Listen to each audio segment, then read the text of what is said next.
श्री स्वामी समर्थ। तर स्वागत आहे तुमचं माझ्या चॅनलमध्ये स्वामी समर्थ वाणी। तर आज आहे देव उठणी एकादशी, म्हणजेच प्रबोधिनी एकादशीसुद्धा म्हणतात आणि ही असते मोठी एकादशी आपण म्हणत असतो हिला, कारण ह्या दिवशी भगवान विष्णू जे आहेत ते त्यांच्या निद्रेतून उठत असतात, म्हणजे ते झोपलेले असतात 4 महिने आणि ते आज उठणार असतात, म्हणून याला देव उठणी एकादशी असे म्हणतात आणि प्रबोधिनी एकादशीसुद्धा म्हणतात आणि कार्तिक एकादशीसुद्धा म्हणतात। तर आजची एकादशी खूप मोठी असते आणि या दिवशी कोणत्या सेवा करायच्या त्याबद्दलच आज मी तुम्हाला सांगणार आहे। तर व्हिडिओ जर तुम्हाला आवडला तर व्हिडिओला लाईक करा, शेअर करा आणि सबस्क्राईब करायला विसरू नका। तर आज आहे मंगळवार आणि आज आहे 12 तारीख, म्हणजे मंगळवार आहे आणि आज एकादशी आहे। तर एकादशी खूप जण धरतात, पण आषाढी एकादशी आणि ही एकादशी जर तुम्ही धरली तर तुम्हाला सगळ्या एकादशी केल्याचं फळ हे मिळत असतं। आणि आज तुम्हाला भगवान विष्णूंच्या ज्या आहेत त्या सेवा करायच्या आहे, जेणेकरून त्यांचा नेहमी आशीर्वाद तुमच्यावर राहील आणि माता लक्ष्मी तुमच्या घरात नेहमी स्थिर राहील। तुमच्या घरामध्ये माता लक्ष्मी म्हणजे फक्त पैसा नाही तर सुख, समृद्धी, त्याच्यानंतर प्रसन्नता, आरोग्य, हे जे सगळ्या गोष्टी असतात हे लक्ष्मीमध्ये येत असतात।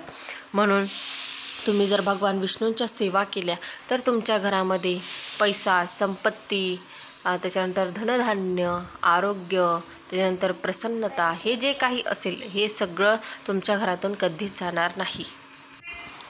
आज एकादशीच्या दिवशी तुम्हाला नक्की विठ्ठलाच्या मंदिरात, भगवान विष्णूंच्या मंदिरात किंवा व्यंकटेश महाराजांच्या मंदिरात किंवा स्वामींच्या मंदिरात किंवा बाळकृष्णाच्या मंदिरात, जिथे तुम्हाला दर्शन घेता येईल त्या मंदिरात जाऊन तुम्ही दर्शन घ्यायचं आहे, कारण ही मोठी एकादशी आहे।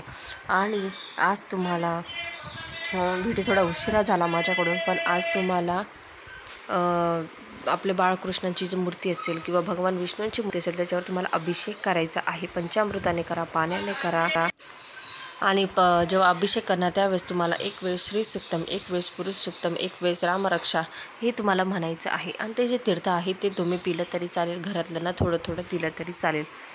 ज्यांना संतान प्राप्तीसाठी सेवा करायच्या असतील त्यांनी उद्यापासून सेवा सुरू करू शकतात। 41 दिवसाची किंवा 108 दिवसाची उद्यापासून सेवा तुम्ही सुरू करू शकतात।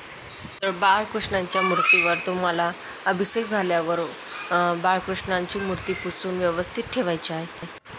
त्याच्यानंतर तुम्हाला त्या मूर्तीला वस्त्र प्रदान करायचे आहे आणि तुळशीपत्र अर्पण करायचं आहे। त्याच्यानंतर आज तुम्हाला तुळशीला पाणीसुद्धा घालायचं नाही आहे, कारण तुळशीचा सुद्धा निर्जली उपवास असतो। आज तुम्हाला तुळस तोडायची नाही आहे। महिलांनी तर तुळस तोडू नये, कारण ते सौभाग्याचं लेणं असतं असं म्हणतात, त्याच्यामुळे महिलांनी कधीच तुळशीला म्हणजे तोडू नये तुळस। तुमच्याकडून जर झालंच तर तुम्हाला विष्णू सहस्रनामावली, व्यंकटेश स्तोत्राची सेवा करायची आहे आज। आणि नाही जर झालं तर तुम्ही श्रवण केलं तरीही चालेल, पण आज रात्री 12 वाजता तुम्ही जर विष्णू सहस्रनामाची जर सेवा केली तर त्याचं खूप पटीने फळ तुम्हाला मिळणार आहे। म्हणून सेवा करायला विसरू नका, जे तुळशीचं पान आहे ते वाहायला विसरू नका। तर अशा प्रकारे तुम्हाला आज ह्या सेवा करायच्या आहेत, तर नक्की करा। अशा छोट्याशा माहितीसोबत भेटूया पुढच्या व्हिडिओमध्ये। श्री स्वामी समर्थ। जय जय स्वामी समर्थ।